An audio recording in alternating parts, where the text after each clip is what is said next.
Reka nongere mbaye ikaze kuri mwebwe mwese mukomeje kudukurikira muri mu bice bitandukanye mabwire ko Cabo Delgado mu gihugu cya Mozambique Islamic State irigamba kwica abasirikare barimo ab'igisirikare cy'u Rwanda RDF. Umutwe w'iterabwoba wa Islamic State wigambye ko ibyihebe byawo biheruka kwicira mu ntara Cabo Delgado abasirikare 10 bo mu ngabo z'u Rwanda ndetse n'iza Mozambique. Mu ntara ya Cabo Delgado Rwanda ruhafite ingabo n'abapolisi boherejwe mu butumwa bwo guhiga ibyihebe byo mu mutwe wa Al-Sunna wal Jamaa cyangwa se Al-Shabaab. Uyu mutwe ukaba unazwi nka Al-Shabaab yo muri Mozambique usanzwe ufitanye imikoranire na Islamic State yo muri Iraq ndetse na Syria. Umutwe wa leta ya Kisilamu ubinyujije mu biro ntaramakuru byawo Amaq News Agency watangaje ko bari abasirikare 10 barimo abo Rwanda wabishe kuwa gatanu w'icyumweru gishize.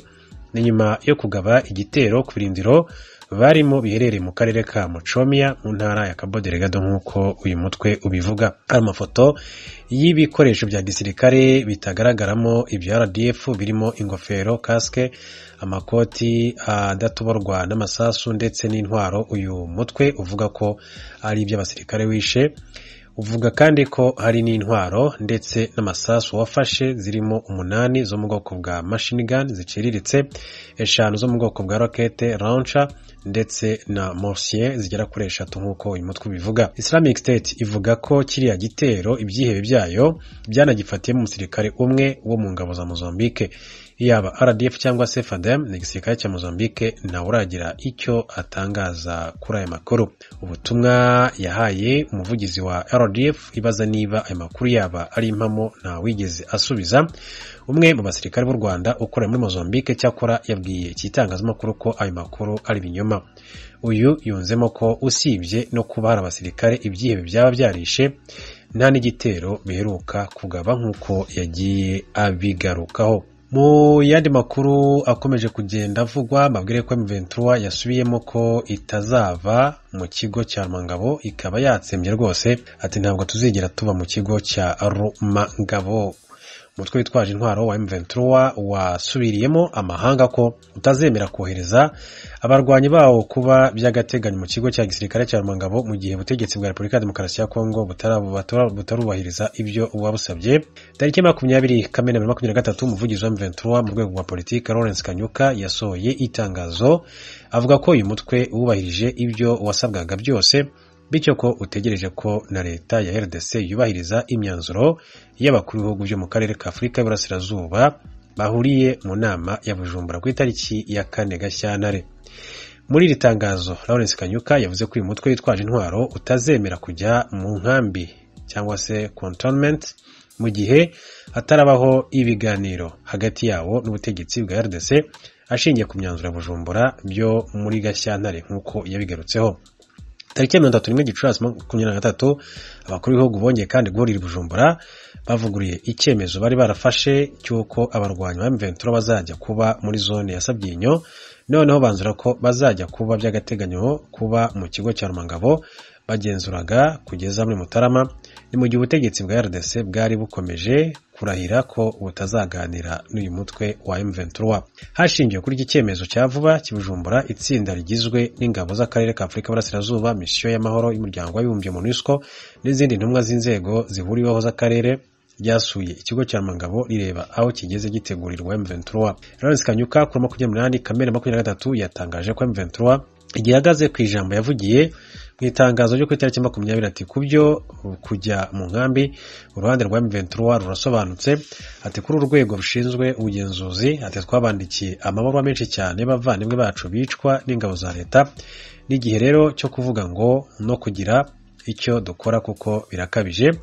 Byateganyijwe ko abarwanyi ba M23 bazamburirwa intwaro muri Rumangabo bajyanwe mu kigo cya Kindu mu ntara ya Maniema aho bazasubirizwa mu buzima busanzwe bwa gisivili.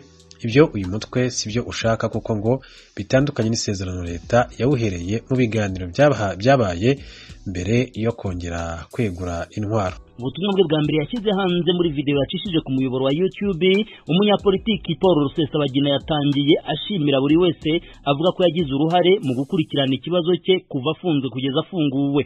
Atangira ashima Imana, umuryango we, ibihugu bya rutura birimo Leta Zunze Ubumwe za Amerika n'umuryango w'ubumwe bw'ibihugu by'Uburayi, abaharanira iyubahirizwa ry'uburenganzira bwa muntu, itangazamakuru n'abandi. Mu butumwa bwe Rusesabagina bwumvikana mu ijwi rifite intege nke, agera kuri Leta Zunze Ubumwe za Amerika akayicaho akarongo. By'umwihariko nkeneye gushimira Leta Zunze Ubumwe za Amerika kuba zaritaye ku kibazo cyanjye, nicyo cyakoze itandukaniro. Igihe Amerika yavugaga ngo ibintu bishobora gukomeza, u Rwanda rwemeye kwicara ku meza, mwarakoze kurengera ubuzima n'ubwisanzure bwanjye. Bwana Rusesabagina mu butumwa bwe yabushyize hanze ku itariki ya mbere y'ukwezi kwa karindwi, umunsi u Rwanda rwaboneyeho ubwigenge. Aributsa ko kuri we icyakabaye ubwigenge ari ikinyuranyo. Ikibabaje ni uko uyu munsi nyuma y'imyaka 61 Abanyarwanda nta bwisanzure bafite. Ubu Abanyarwanda ni imfungwa imbere mu gihugu cyabo.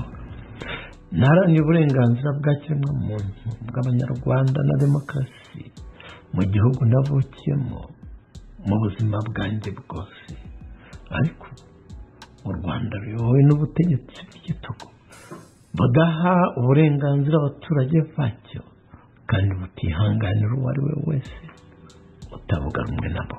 Rusesabagina yamamaye cyane kuri filime yiswe Hotel Rwanda kubera igikorwa cy'indashyikirwa azwiho cyo kurokora abatutsi barenga 1000 bari bahungiye muri Hotel de Mille Collines Kigali. Ibi Rusesabagina avuga ko ari wo muzi w'ikibazo cye n'ubutegetsi bwa Perezida Paul Kagame nyuma yo kwambika umudari n'uwari Perezida wa Leta Zunze Ubumwe za Amerika George Walker Bush mu mwaka wa 2005.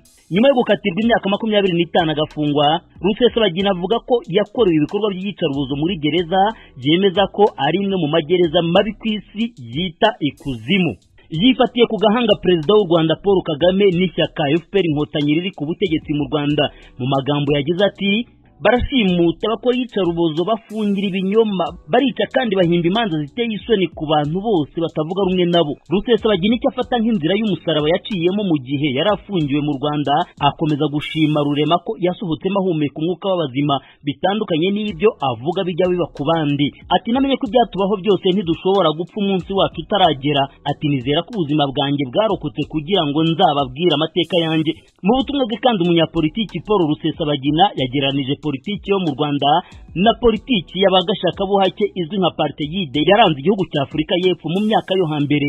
Avuga ko igihe kigeze ngo bihinduke. Ibibera mu Rwanda ni nka apartheid yahoze muri Afurika y'Epfo. Ibi byamaze imyaka 40 kuko ubutegetsi bwa Afurika y'Epfo bwari bufite abaterankunga bakomeye, ariko nyuma y'igihe abari babushyigikiye babonye ko nta gaciro bufite.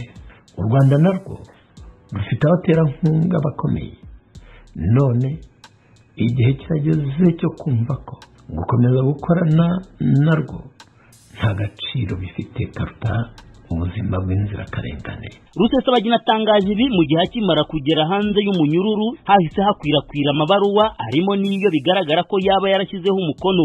Ijwi rya Amerika itabashije kugenzura umwimerere wayo, igaragaza ko yasohotse nyuma yo gusaba imbabazi akazihabwa na Perezida wa Repubulika Paul Kagame.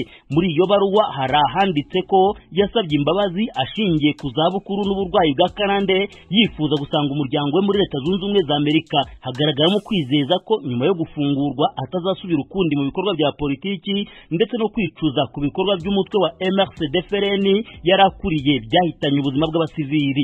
Ijwi rya Amerika imaze kumva ibikubiye mu butumwa bwa Rusesabagina yashatse abavugira Leta y'u Rwanda igamije kumva icyo bavuga ku birego ashinja ubutegetsi. Bwana Alain Mukurarinda, umuvugizi wungirije wa Leta y'u Rwanda, ntiyitavye telefone ye ngendanwa. Mu butumwa bugufi twamwandikiye ku rubuga rwa WhatsApp yadusubije ko ntacyo yabivugaho. Ijwi rya Amerika yanashatse bamwe mu bari bahagarariye abaregera indishyi mu rubanza rwa Rusesabagina igamije kumva icyo bavuga kuri ubu butumwa bwe. Umwe mu banyamategeko utashatse kumvikana mu itangazamakuru yatubwiye ko ubu butumwa kugeza ubu bo butabareba kuko yaduhamirije ko nyuma yo gufungura Rusesabagina ibyo baregeraga babibonye nk'uko urukiko rwari rwabitegetse. Uyu yaduhamirije ko indishyi zatanzwe na Rusesabagina n'abamufasha atasobanuye abari bo. Bwana Rusesabagina yafunguwe mu kwezi kwa gatatu uyu mwaka, amakuru akavuga ko igihugu cya Qatar cyaba cyarabaye umuhuza hagati y'u Rwanda na Amerika.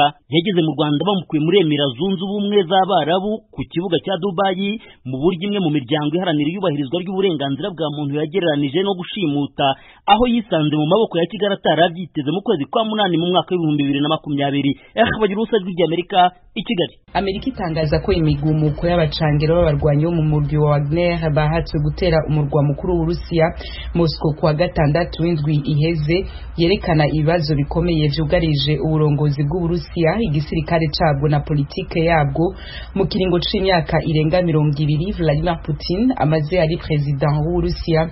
Mu kiganiro This Week ca televiziyo y'abanyamerika ABC, umushikiranganje ajije imigenderanire ya Amerika n'ayandi makungu Anthony Blinken yavuze ko ukugumuka kw'abarwanyi ba Wagner bisize muri kabaza kicatumye Uburusiya butanguza intambara muri Ukraine. Kuri televiziyo ABC mu majambo yiwe Blinken yagize ati intambara muri Ukraine yabaye umukenyuro utekurukanye Putin mu bisata byinshi nkoramutima birimo ivy'ubutunzi, ivya gisirikare, imigenderanire n'ibindi bihugu n'ibindi bitandukanye. Hagiye gukurikira iki biragoye kuvuga, ariko sinibaza ko bihereye aha, niko Blinken yabisiguriye ABC.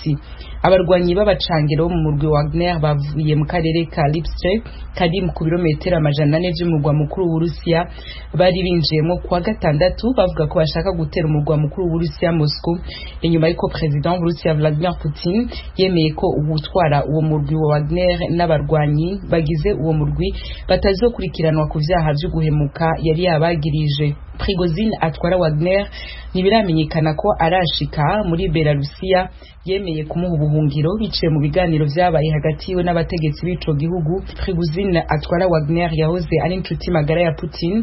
Abarwanyi b'abacangero bo mu murwi wa Wagner atwara